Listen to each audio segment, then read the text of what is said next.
Prahlad ji, bear market में आप क्या कहना चाहेंगे कि एसआईपी को बेचने की जगह एक्स्ट्रा जो इन्वेस्टमेंट है वो किया जाना चाहिए, और एक्स्ट्रा इन्वेस्टमेंट जो होगा वो कहाँ कहाँ पर हो सकता है? सी जो आपकी पोर्टफोलियो जब आपने अपनी इन्वेस्टमेंट जर्नी स्टार्ट की थी तो आपने कुछ फंड चूज़ किया होगा, उस पर आप हर महीने आप इन्वेस्ट कर रहे होंगे और आज मार्केट टूट गया।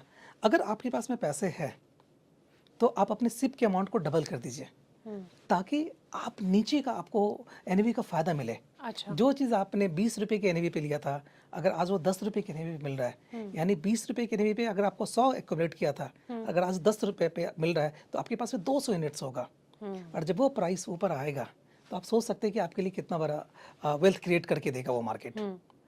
अच्छा, मान लीजिए कि अगर किसी का गोल जो है वो 2 साल के लिए है, तो ऐसी टूटती हुई मार्केट में उसे एसआईपी कंटिन्यू रखनी चाहिए या उसे थोड़ा सा बंद कर देनी चाहिए? क्या एडवाइस आप करना सबसे चाहेंगे? पहले अगर 2 साल का गोल है तो आपको इक्विटी मार्केट से दूर रहना चाहिए। अच्छा। फिर आपको डेट फंड में जाना चाहिए, आपको सेंट्रल गवर्नमेंट का बॉन्ड है आपको इसमें इन्वेस्ट करना चाहिए, आपको एफडी में करना चाहिए, क्योंकि 2 साल में हमें नहीं पता कि मार्केट किस करवट होगा। हो सकता है उनको 10-15-20% का रिटर्न भी आ जाए, हो सकता है वो निगेटिव भी आ जाए। इस मार्केट में वही आए जिनको कम से कम 5 से 7 साल का टाइम है, मतलब ऐसा लॉन्ग टर्म के लिए ही आए। ऐसा देखा गया कि अगर आप 7 ईयर्स इस मार्केट में इन्वेस्टेड है तो 0% चांस है कि आपका पैसा टूटेगा। अच्छा, यहाँ पे आपने ना बॉन्ड की बात की, तो एक सवाल मेरे जहन में ये कि जिस तरीके की अभी सिचुएशन हम देख रहे हैं मार्केट को लेकर, लगातार एक के बाद एक झटके मार्केट में लगे हैं, तो ऐसे में कई तरह की सलाह ये दी जा रही है कि अब बॉन्ड की तरफ शिफ्ट हो जाओ। क्या आप मानते हैं ऐसा? बिल्कुल भी नहीं। आप आज बॉन्ड की तरफ शिफ्ट हो जाएंगे, मार्केट कल को फिर बढ़ जाएगा तो आपकी जो जब फिर आप इन्वेस्ट करेंगे तो आप ऊंची प्राइस में इन्वेस्ट करेंगे। तो जो अभी आपको मार्केट में अपॉर्चुनिटी मिला हुआ है उसका आप फ़ायदा लीजिए। मैं छोटा सा एग्जांपल देता हूँ, 2020-21 के आसपास में चाहे वो नोएडा का मार्केट हो, गुड़गांव का मार्केट हो, बहुत सस्ती फ्लैट मिल रही थी। मिल रही थी ना? कोविड का दौर था। मिल रहा था ना, क्यों मिल रहा था? क्योंकि उस समय से हर कोई बेच रहा था, खरीद कोई नहीं रहा था। राइट। जब सारी दुनिया बेच रही हो ना तो आपको खरीदना चाहिए, और जब सारी दुनिया खरीद रही हो, और जिन्होंने खरीदा वो आज देखिए कितना फायदा उन्हें 2x मिल रहा 3x 4x हो चुका है पैसा। है। आज हम रिग्रेट कर रहे हैं ना कि ओह मैंने उस समय ले लिया होता तो कितना बढ़िया होता मेरे लिए। तो आज वही अपॉर्चुनिटी है। आज से 2 साल के बाद, 3 साल बाद आप रिग्रेट करेंगे कि यार मैं ये जब वॉर हुआ था उससे मार्केट टूटा था, मैं ले लेता। आज से 6 महीने पहले, 1 साल पहले हम रिग्रेट करते थे ना जब मार्च 2020 में कोविड के टाइम में मार्केट टूटा था, वो काश मैं उस समय इन्वेस्ट कर दिया होता तो आज मेरा भी 15-20-25% रिटर्न आ रहा होता। बिल्कुल। तो ये टाइम आपको रिग्रेट करवाएगा अगर आप इन्वेस्ट नहीं करते तो। ये इससे बढ़िया टाइम मुझे नहीं लगता कि एक इन्वेस्टर्स के लिए, एक वेल्थ क्रिएटर के लिए आ सकता है। बिल्कुल, आपने बिल्कुल सही बात बोली है। और अक्सर आप कहीं ना कहीं लॉन्ग टर्म की सलाह देते हैं, और ये हमेशा कहते हैं कि जब ऐसी सिचुएशन आ जाए तो बिल्कुल पैनिक नहीं होना चाहिए, बल्कि खुश होना चाहिए, क्योंकि देखिए सस्ती यूनिट्स उन्हें लगातार मिलती रहेंगी। बिल्कुल सही बात है। आजकल T20 का ज़माना है ना। चौका छक्का कौन मारता है? जो पिच पे टिका हुआ है वही तो चौका छक्का मार सकता है ना। जो पेविलियन जा चुका है वो क्या मार सकता है क्या? वो रिग्रेट ही कर बैठता है। ठीक है, अगर आज मौसम सही नहीं है, वॉर चल रहा है, तो आप 1 रन 2 रन लीजिए ना। किसने कहा है आपको कि आप चौका छक्का मारिए? अच्छा।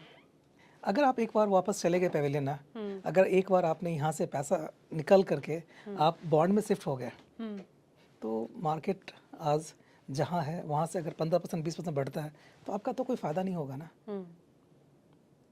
अच्छा, इस बीच ना कहीं ईटीएफ्स की जब भी हम बात करें, अब इसका क्रेज भी देखिए बहुत बढ़ता जा रहा है, क्योंकि जब हमने देखा कि सोने के चांदी के रेट बढ़ गए थे, उसके बाद फिर हमने करेक्शन देखी, तो ऐसे में लोगों ने ईटीएफ में भी पैसा लगाना शुरू कर दिया था। ऐसे में मैं आपसे जानना चाहूंगी कि क्या एडवाइस आप करना चाहेंगे? एक तरफ ईटीएफ, एक तरफ एसआईपी, किस और भेजना चाहेंगे आप इन्वेस्टर कहीं को? पे भी पैसा लगा सकते हैं। ईटीएफ का भी पैसा इक्विटी में ही जाता है, और म्यूचुअल फंड्स का जो पैसा है, सिप का भी पैसा है, वो इक्विटी में ही जाता है। तो आप कहीं पे भी इन्वेस्ट कर सकते हैं। डिपेंड कहाँ ज्यादा प्रॉफिट मिलेगा? डिपेंड करता है कि इस ईटीएफ में भी काफ़ी ईटीएफ्स है। राइट। डिपेंड करता है कि आपका रिस्क एपेटाइट कितनी है। राइट। अगर आपके पास रिस्क एपेटाइट है तो आप ईटीएफ की तरफ जाइए। आपको लगता है कि नहीं मुझे डाइवर्सिफिकेशन चाहिए तो आप म्यूचुअल फंड की तरफ जाइए। ये डिसीजन ना जो इन्वेस्टर्स है अपने एडवाइजर के साथ बैठ करके तब उनको लेना चाहिए कि उनका गोल क्या है, पर्पस क्या है इन्वेस्ट करने का, उनके पास टाइम कितना है, उस हिसाब से ये कैलकुलेशन होता है। अच्छा, फ्लक्चुएशन मार्केट में आप न्यू बिगनर को सलाह देंगे कि तुम निवेश कर लो? बिल्कुल, क्यों नहीं करना चाहिए, बिल्कुल करना चाहिए, बिल्कुल करना चाहिए। तभी तो आपको पता चलेगा कि आज से 2 साल बाद, 3 साल बाद, 4 साल जब मार्केट अच्छा होगा तो आप एक एक्सपीरियंस तो लोगे, यार जब मार्केट टूटा था तो मैंने इन्वेस्ट किया था। तो सी, इन कोई भी इन्वेस्टर्स हो, न्यू इन्वेस्टर्स हो, बिगनर्स हो या सीजन प्लेयर हो, ऐसी मार्केट में तो सबको इन्वेस्ट करना चाहिए। बिल्कुल। चलिए, अगर आप सिर्फ स्मूथ रोड पर ड्राइव करेंगे ना तो आप अच्छे रेसर ड्राइवर नहीं हो सकते। बिल्कुल बिल्कुल सही कहा आपने। अच्छा, एक व्यूवर्स का एक और कमेंट है, उनका ये कहना है कि मार्केट बहुत बार नेगेटिव रिटर्न भी देता है। लॉन्ग टर्म में 10 से 12% रिटर्न मिलता है, करोड़ों का तो बस सपना रह जाता है। ऐसे में हमें करना क्या चाहिए? सी, सपना पूरा होता है और पूरा इसी मार्केट में होता है। लॉन्ग टर्म की जब भी हम बात करते हैं तो 12 साल 15 साल आप इन्वेस्टमेंट रखिए तो पैसा वेल्थ क्रिएट होगा। सी, आयरनी क्या है कि हम 10 साल के लिए ना एफडी में इन्वेस्ट करके छोड़ देते हैं। हम भूल जाते हैं कि मेरा बैंक उस पैसे पे क्या कर रहा है। वहाँ पे 6% 7% से ज़्यादा इंटरेस्ट तो नहीं आता, बट जब भी हम इक्विटीज़ में, म्यूचुअल फंड्स में, ETF में पैसा लगाते हैं, आप रोज़ देखना शुरू कर देते हैं। बिल्कुल, है ना? क्यों देखना शुरू कर देते हैं? मार्केट चल रहा है, फियर में है हमें, मेरा पैसा बर्बाद तो नहीं हो जाएगा। यार ये पैसा कहाँ जा रहा है? हिंदुस्तान के टॉप 50 कंपनीज में जा रहा है, हिंदुस्तान के टॉप 100 कंपनीज में जा रहा है। आज वॉर की सिचुएशन पे भी क्या आपका जो एक्सपेंस है वो कम हुआ है या वैसे ही का वैसे ही है? बिल्कुल वैसा ही वैसे चलता ही है। है। हाँ। और ये बढ़ेगा, कम तो नहीं होगा। अब सिलेंडर के दाम चाहे आसमान पहुंच जाए, अब खाना तो इंसान खाएगा ही। खाएगा ही खाएगा ना। अब मुझे बताइए, जो आपकी लाइफ स्टाइल है, जो आपके एक्सपेंसेस है, वो ना कम होगा, बढ़ेगा ही। जब बढ़ेगा यानी आप प्रोडक्ट खरीदेंगे ना, हाँ। जो भी प्रोडक्ट्स हैं, चाहे वो आप लाइफ स्टाइल प्रोडक्ट्स ले लीजिए, आप कॉस्मेटिक्स ले लीजिए, आप कुछ भी ले लीजिए, अगर आप कहीं ना कहीं से खरीदेंगे तो कोई ना कोई सेलर तो होगा ना। बिल्कुल। FMCG प्रोडक्ट्स है, वो बिक रहा है ना मार्केट में, यानी प्रोडक्शन बढ़ रहा है ना। प्रोडक्शन बढ़ेगा तो उस कंपनी का प्रॉफिट भी तो आएगा ना, और आप उसी में पैसा लगा रहे हैं, है ना। तो मार्केट कहीं पे भी हो, आपको डरने की ज़रूरत नहीं है। अगर मार्केट टूट रही है तो ज़रूर पैसा लगाना चाहिए आपको, सेल में तो ज़रूर लगाना चाहिए, तभी आपका फ़ायदा, तभी आपका वेल्थ क्रिएट होगा। बिल्कुल। अच्छा, टूटती हुई मार्केट में एक आम निवेशक करोड़पति बन सकता है? क्यों नहीं बन सकता? टूटती हुई मार्केट में ही बन सकता है, क्योंकि सी, जब मार्केट चल रहा है ना तो आप 7%, 8%, 10% का रिटर्न आप बनाते हैं, 12% रिटर्न बनाते हैं, ये बनाते हैं ना। लेकिन जब मार्केट टूटी हुई है, मैं एक छोटा सा एग्जांपल देता हूँ। 2020 में जब मार्केट टूटी हुई थी, स्टॉक, जब रियल एस्टेट मार्केट टूटा हुआ था, जो उस समय जिसने इन्वेस्ट किया था आज उसका 3 टाइम्स हो चुका है, यानी 300% का रिटर्न तो आ गया ना। जो फ्लैट नोएडा में उस समय 60 लाख 70 लाख रुपए का मिलता था, आज 2 करोड़ 2.5 करोड़ रुपए का है, यानी 400% का रिटर्न आ गया ना। लेकिन किसी ने अगर 1 साल पहले लिया, जब मार्केट चल रहा था, तो क्या उसका 1.5 करोड़ का 3 करोड़ रुपए हो गया क्या? बिल्कुल नहीं। नहीं हुआ ना। तो जब मार्केट टूटी हुई है, जब मार्केट में सेल लगा हुआ है, रियल वेल्थ तभी बनता है। जिसने 1 साल पहले लिया है शायद उसको 10% 12% रिटर्न आ जाएगा, लेकिन किसी ने अगर 3 साल पहले लिया है, 4 साल पहले लिया है, तो आज वो 300% पे है। बिल्कुल। क्यों मैं ऐसा बोल रहा हूँ? क्योंकि किसी ने अगर 1 साल पहले लिया तो उसमें मार्केट चल रहा था, मार्केट चल रहा था, आपने लिया, आपको 10-12% का नॉर्मल रिटर्न मिल गया। लेकिन जब मार्केट टूटा हुआ था, उस समय किसी इन्वेस्टर ने लिया, थोड़ा रिस्क लिया, तो आज उसका वेल्थ क्रिएट हो गया। इस मार्केट में अगर आपके पास में पैसा है और पैसेंस है, 2 पीस बहुत ज़रूरी है, पैसा एंड पैसेंस। अगर आपके पास में है तो आप रियल वेल्थ क्रिएट कर सकते हैं। पैसा है, पैसेंस नहीं है तो आप कभी भी इस मार्केट से नहीं बना सकते। तो मेरा रिक्वेस्ट भी है, एडवाइस भी है कि प्लीज़ प्लीज़ प्लीज़ इस मार्केट पे आप इन्वेस्टेड रहिए। अगर आप हिट विकेट होके चले गए पेवेलियन तो कुछ नहीं हो सकता।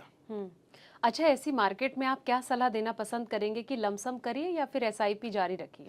सी, ऐसी मार्केट में अगर आपके पास पैसा है तो आप लमसम भी कर सकते हैं। एटलीस्ट जो भी आपके पास में फंड है उसका 50-60% आपको इन्वेस्ट करना चाहिए ऐसी मार्केट में, और 50% रखिए। अगर मार्केट टूटता है तो थोड़ा और इन्वेस्ट आप कर दीजिएगा। अगर मार्केट चलेगा तो फिर आप इन्वेस्ट कर दीजिए, लेकिन ऐसी मार्केट में तो आपको लमसम इन्वेस्ट ज़रूर करना चाहिए। लेकिन रिस्क नहीं हो सकता ऐसे में? रिस्क किस अगर चीज़ में नहीं लमसम में अगर देखा जाए तो फिर है? रिस्क किस चीज़ में नहीं है? रिस्क किस चीज़ में नहीं है? अगर आप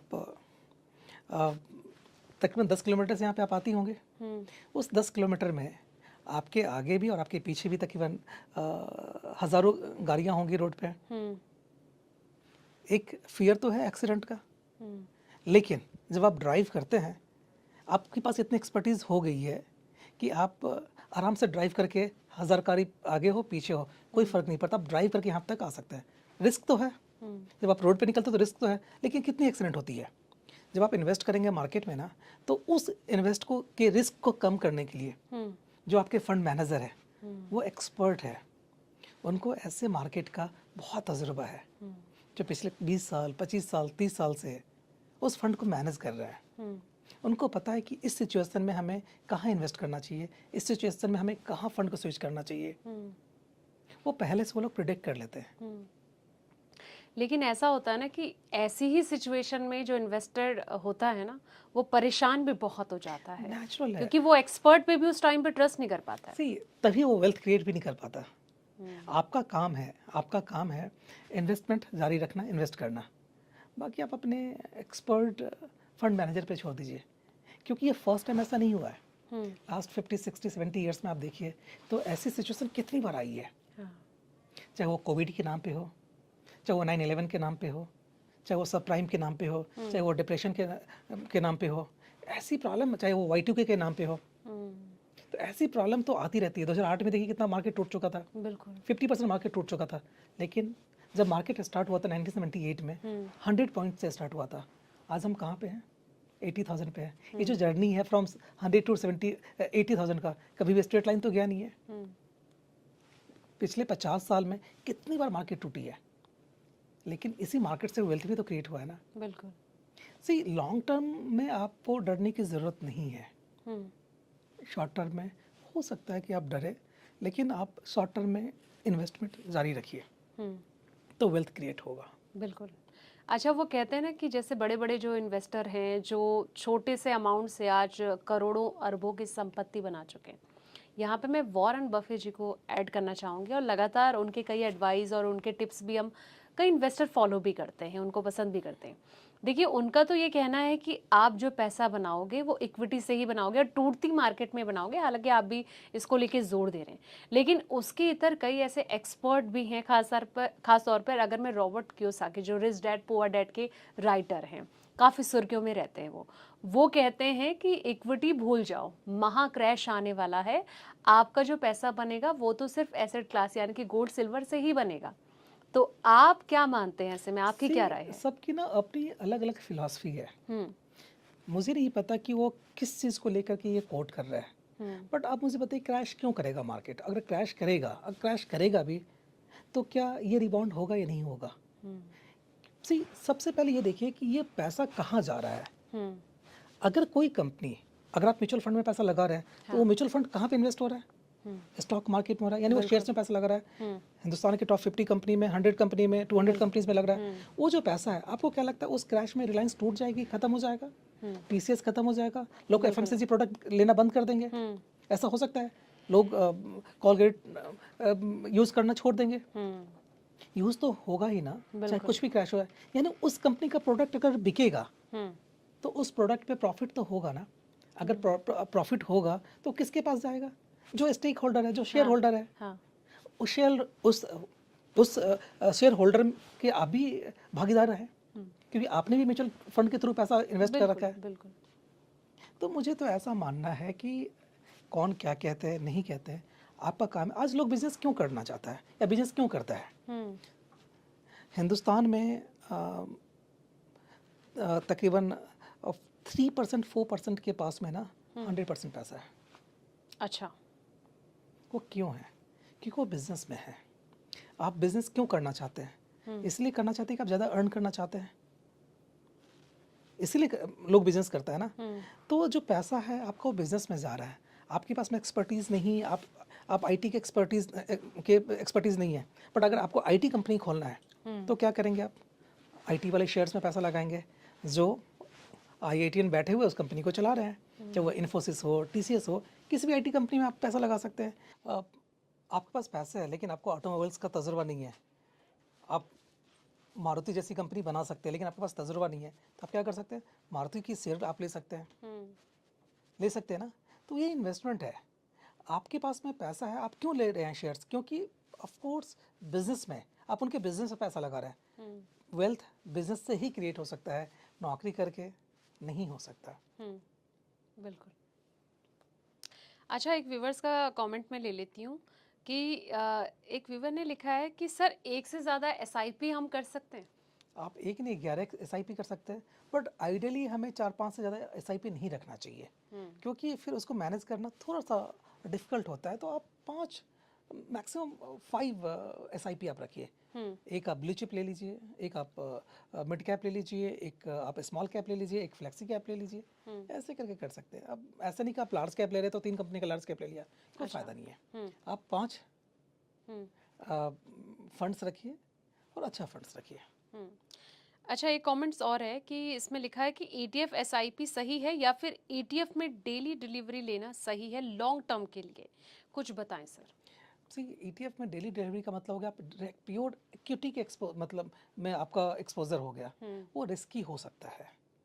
सी इस सीज़न में बारिश होगी ये प्रिडिक्ट किया जा सकता है, लेकिन किस दिन बारिश होगी, किस में बारिश होगी, ये प्रिडिक्ट करना थोड़ा सा मुश्किल है।